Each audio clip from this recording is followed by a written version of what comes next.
নহয় যে প্ৰধানমন্ত্ৰী PM কিষাণৰ 2000 টকাৰ বাবে হাত পাতি থাকিব। এচিৰ কোঠালিত বহি থকা বৰুণ দেৱতাক বিচাৰি আহি গুৱাহাটী পালেহি অসমৰ চহা কৃষক।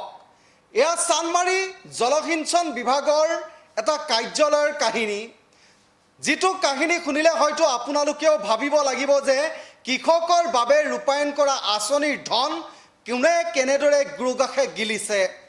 এই মুহূৰ্তত আমি জনাব বিচাৰিছোঁ, চাকাৰে আপোনালোকৰ মাজলৈ লৈ আহিব বিচাৰিছোঁ, প্ৰধানমন্ত্ৰী PM কিষাণৰ 2000 টকা আমাক নালাগে, আমি ইমান ভিখহু জাতি নহয়।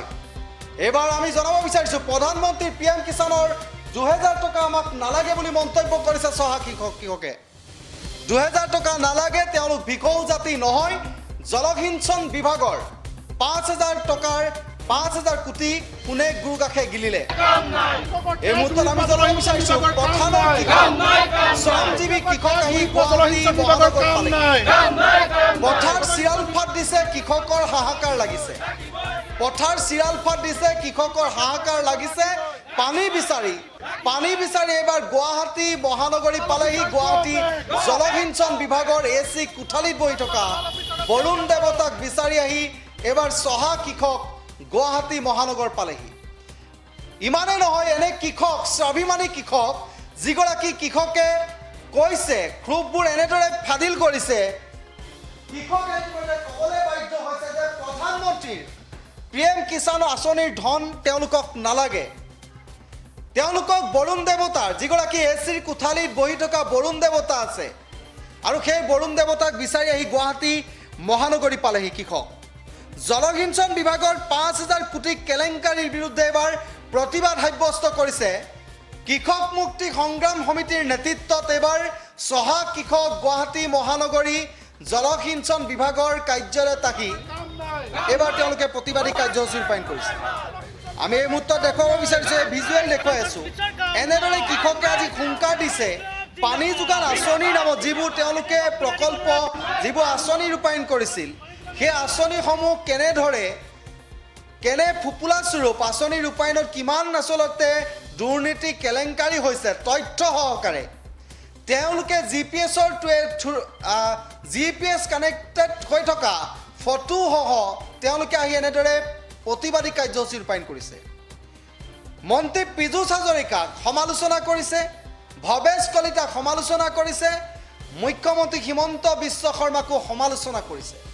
চহা কৃষকৰ ভাষ্য আছে, কেনেদৰে তেওঁলোকে চিৰাল ফাট দিয়া পথাৰ দৰাকটো এতিয়া হাহাকাৰ কৰিব লগা হৈছে।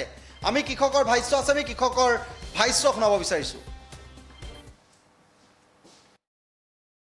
আমাক নৰেন্দ্ৰ মোদীয়ে দিবলগীয়া 2000 টকাও নালাগে। আমি ইমান ভিক্ষহু জাতি নহয় নহয়, অসমীয়া জাতি শ্ৰমজীৱী জাতি, আমি শ্ৰম কৰি খোৱা জাতি। যি সময়ত গান্ধীজীয়ে তেতিয়াই কৈ গৈছিল 21 চনত যে গোটেই পৃথিৱীতে দুৰ্ভিক্ষ হ'লেও অসমৰ মানুহ নাখায় নমৰে, সেই ৰাজ্যখনক এতিয়া এই পীযুষহঁতে হিমন্তহঁতে কিহলে পৰিৱৰ্তন কৰিলে জানে? কেৱল হিতাধিকাৰী। আজি মানুহ চব কেৱল কেনেকৈ 1250 টকা পাওঁ, কেনেকৈ 2000 টকা কোৱাৰ্টাৰলি নৰেন্দ্ৰ মোদীয়ে কৃষকৰ নামত দিয়ে, সেইটোলৈ চব ৰৈ আছে। আমাৰ এজন বৰুণ দেৱতা মূলজন ইয়াতে থাকে অসমৰ, তেখেতকে ক'বলৈ আহিছোঁ, দৰকাৰ পৰা শৰাই তামোল এখনো দিম ককাইদেউক, আমাৰ মানে ঈশ্বৰ ভগৱানক। তেওঁ যদি অলপ পানী দিয়ে, এতিয়া বৰুণ দেৱতাই যদি নিদিয়ে, এতিয়া আধুনিক যুগততো মই বৰুণ দেৱতা আকাশত নিবিচাৰোঁ, ইয়াতে আছে। তেওঁলোক শীত তাপ নিয়ন্ত্ৰণ কথাত আছে। যোৱাকালি যি তাপ, সেই তাপতো মই হাল মাৰি চহ কৰিবলগীয়া হৈছে। মোক সুফল নহ'ব। গতিকে আপোনালোকৰ মাধ্যমেদি মই এজন দুৰ্ভগীয়া কৃষক হিচাপে এটাই কথা কওঁ যে পীযুষ হাজৰিকা ডাঙৰীয়া, আপোনাৰ যদি সঁচাই সৎসাহস আছে, এই 5000 কোটি টকা খোৱাটোক প্ৰথমতে গ্ৰেপ্তাৰ কৰি জেলত ভৰাই লওক, তাৰপিছত আপুনি এইবিলাক চাইন ভিজিট কৰক, তাৰপিছত এই কামবিলাক কৰক। 5000 কোটি টকা খাই বহিয়ে আছে এজন। আজি আমি গম পালোঁ, বিদ্যুৎ শইকীয়া ডাঙৰীয়াই কৈছে, আমি গাঁৱৰ মানুহ ইমান দূৰলৈকে নাজানো, আমাৰে টকা ইমান খালে, আৰু মই ধান বেচিছোঁ 720 টকা মূল। তেওঁলোকে চৰকাৰী ৰেট বোলে বহুত দিয়ে MSP, সেইবিলাকতো গৈ আমি নাপাওঁগৈ। গতিকে গোটেই কৃষকসকলক বিজেপিয়ে হওক, গত যি চৰকাৰে হওক, বিজেপিয়ে বেছিকৈ ডাইলগ মাৰে, একেবাৰে বোলে মানুহৰ ইমানে কাম কৰিছে, তেওঁলোক ইমানেই ডাইনামিক শব্দ কৰে।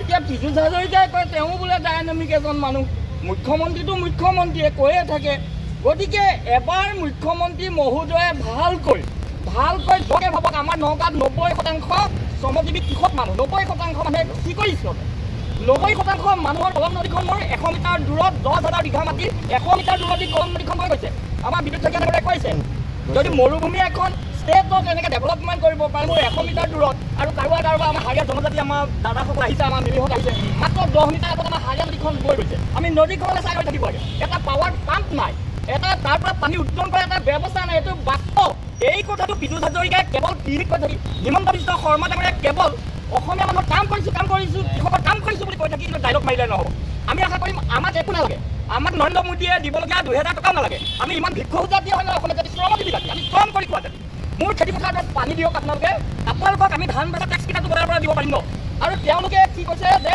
এবাৰত এক বছৰত আমি 3বাৰ খেতিটো বাদে দিয়ক এতিয়া আমাৰ অসমীয়া মানুহৰ প্ৰধান আৰু মূল খেতি হৈছে শালি খেতি বতৰত চেষ্টা হ'ল নহয় এতিয়া কেৱল সকলে কঠীয়া ক'ব পাৰোঁ আমিতো কঠীয়া এইবিলাক কাৰোবাৰটো ৰাখি থওঁ জহাত ৰাখি থওঁ আমি পুনৰ সেই খেতিটো কৰোঁ কিন্তু তেওঁলোকে আমাক কঠীয়াও যিহেতু মাৰিছে মই শেষত এটাই কথা ক'ম মানে গোটেই কথাটো ভগৱানৰ ওপৰত দিয়াই ইয়াৰ পৰা চাগে বিদায় ল'ব লাগিব আৰু কথাটো আপোনালোকৰ সংবাদ মাধ্যমৰ যোগেদি নিশ্চয় ডক্টৰ ডাইনামিক হিমন্ত বিশ্ব শৰ্মা ডাঙৰীয়াই শুনিব কি ব্যৱস্থা কৰে তেওঁ কৰিব আৰু এজনো নাপায় ইৰিগেশ্যনৰ সেই কেনেকৈ ভাল কৰাৰ নামত যোৱা বছৰত 1,28,00,000 টকা ৰিপেয়াৰিঙৰ নামত আহিছে যে আমি তাৰ মেমৰেণ্ডাম এইটো অফিচলৈকেও দিছিলোঁ 2025 আগষ্ট মাহত দিছিলোঁ একো তেওঁলোকৰ ব্যৱস্থা নল'লে গতিকে দুখীয়া কৃষকসকলে আৰু মোৰ যোনখন কলম নদী হাৰিয়া নদী নিশাই নদী কপিলী নদীয়ে এতিয়া নগাঁওখন ভৰি আছে আৰু আমাৰ নগাঁও জিলাতে 379টা আপোনাৰ ৱেটলেণ্ড আছে ইমান ধুনীয়া সুবিধা আছে কিন্তু তেওঁলোকে কৃষকৰ প্ৰতি একো নকৰে নহয় এতিয়া এই পীযুষ লেখিয়ে মানুহজনে অকণমান ঘূৰা পকা কৰি আছে এইটো দেখিব অলপ দিনৰ পিছতে টিভিত লাইভ কৰি আছে তেওঁ এনেকৈ সেই আমাৰ বিদ্যুতে কৈছে যে 5,000 কোটি টকা খাইছে সেই ঈশ্বৰ ভগৱান মোৰ তৰাবাও ধান বেচিছোঁ 720 টকা মোৰ পীযুষ হাজৰিকা হয় আৰু সিহঁতে আমাৰ